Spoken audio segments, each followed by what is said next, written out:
Have you been in a situation where you look back and you said, oh man, I wish I could have responded to that situation instead of react to it? Well, today we're in part 2 of a series called React or Respond, and Lori is going to bring us the message on what the first element, the first habit that we have to incorporate into our lives if we want to become people who respond well.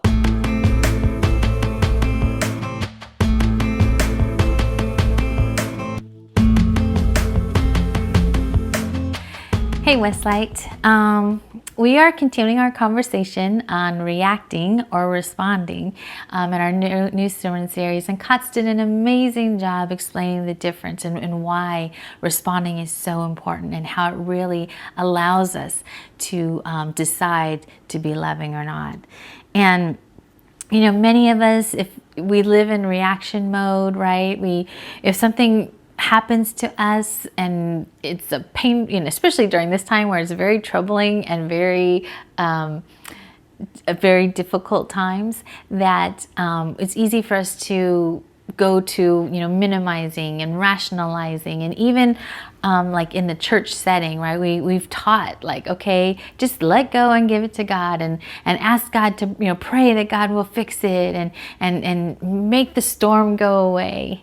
But you know, in God's story, it's amazing that that's not always the case, right? That in God's story, even in the very beginning, the Israelites were slaves in Egypt for 400 years, like 400 years. But I don't like to think about that part of the story. I like to think about how God helped them cross the Red Sea and how he saved them from slavery. They were slaves for 400 years. And so I can tell our YouTube viewers numbers are going down, down, down, down, down, because that's not what we want to hear. So I encourage you to stay with us. Don't close your tab, your YouTube tab. It's kind of like this video that that went viral a couple of years ago, and it's a video of a dad who takes his son to get his vaccination, his newborn son, to get his shots for the first time. So let's watch the clip. Come on. Now you got look. Now look. Now it's gonna be like, hold. I got your hand. I got you. Dad, hold on to you. I got you. God damn, you strong, boy. I got you. All right, Pumpkin. Oh, Nice Lord. and Hold on. easy. Oh, Lord. Oh, man. Come on, man. I feel you, man. Come on, man. Daddy, look. Come on, let go. Are you Get it videotaping over with, this? I hope you man. are. I know it, man. Man, I know it, man. I'm sorry. Man, I know it, man. Look at Daddy. You gotta look at Daddy. You gotta look at Daddy. Oh, man. I know she's thinking you kind of any kind of way, man. Come on, man. I know it. Oh, mama. Daddy know it. Daddy know it. Those are too big, and he's not gonna notice Daddy know anyway. it. You gotta get One more, Pumpkin. One more. Oh, Lord. I know it.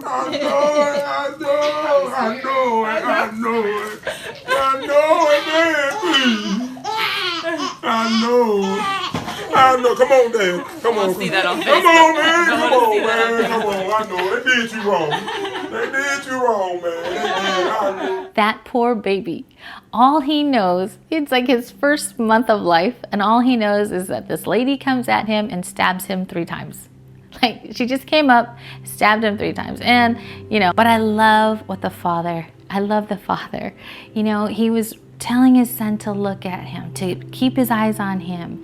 He was holding his son's hand. He was encouraging his son and telling him he was strong. He was empathizing and he was kissing him when he was in pain. And at the end, when he was holding him and just making, you know, letting him know that everything was going to be okay. That is the image of Jesus for us. And Paul, the Apostle Paul, he writes about this, and I think he did such a great job when he wrote this. He wrote about this in 2 Corinthians 1, verses 3 through 4. The Apostle Paul writes, "We give thanks to God and the Father of our Lord Jesus Christ. He is our Father who shows us loving kindness, and our God who gives us comfort. He gives us comfort in all troubles. Then we can comfort other people who have the same troubles. And we give the same kind of comfort God gives us.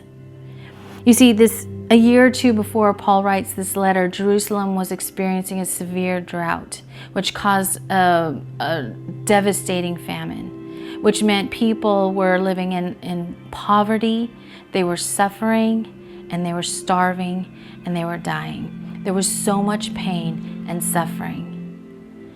And Paul writes about this, and he's just kind of come through it.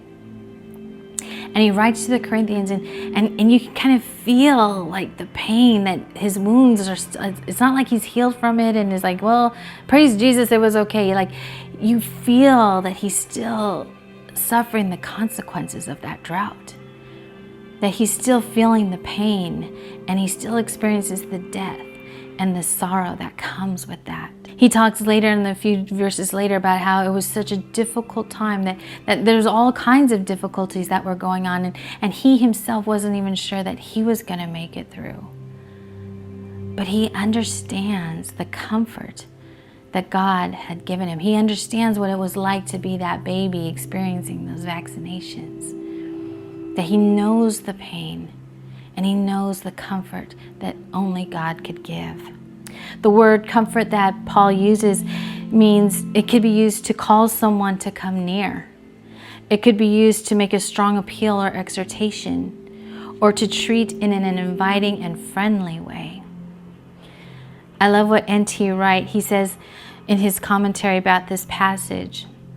He says the whole idea of the word comfort is that one person is being with another, speaking words which change their mood and situation, giving them courage and new hope and new direction and new insights which will alter the way they face the next moment, the next day, and the rest of their life. You see, the comfort that Paul is writing about is about meeting people where they're at and being with them, strengthening them, encouraging them, empathizing with them. And it's done in such a way that it really helps people to get to a point where they can see the light at the end of the tunnel, where they could see the possibilities and hope for a better future.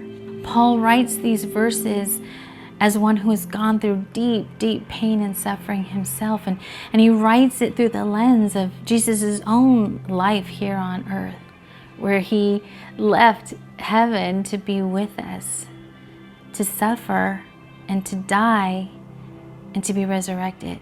That the dad didn't tell the nurse, okay, forget it, I can't take it, the baby can't take it, we're not going to do vaccinations, we're not going to do it today, it's too hard, it's too painful, I don't want to put my son through that. The pain and suffering is still there, but he doesn't abandon us in that he is with us and invites us to take on this posture of looking at him, of trusting and believing that, yeah, he is with us, he is encouraging us, and believing the words that he says about us.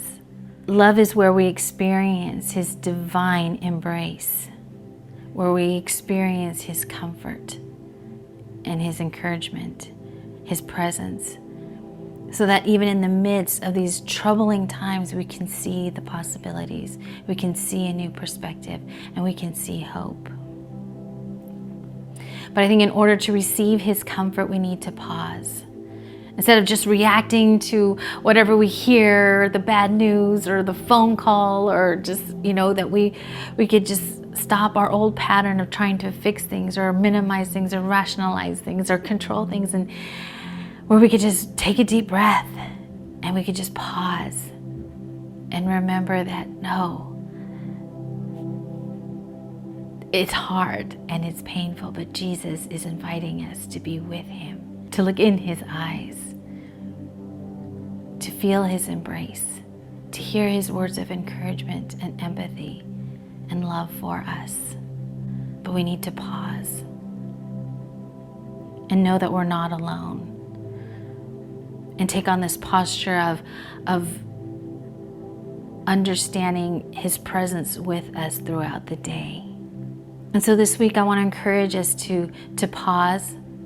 And if you're like me and you don't really know when you're triggered, if you're that self-unaware that you don't even know when you're triggered, to schedule time, maybe at your lunch break or maybe in the morning, and to think about, maybe in the morning, think about, okay, what's going on? Look at your schedule. And what do you have going on in the day? And what are some things that are causing you to be anxious? What are some of the feelings that are rising in you as you look forward to your day?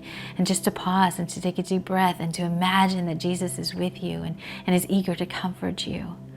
And if it's hard for you to think of those things, as it is for me, finish this sentence. Everything would be okay if. Everything would be okay if the pandemic was over. Everything would be okay if my kids did this. Just whatever you're feeling, what is it? Everything would be okay. And maybe you could write it down.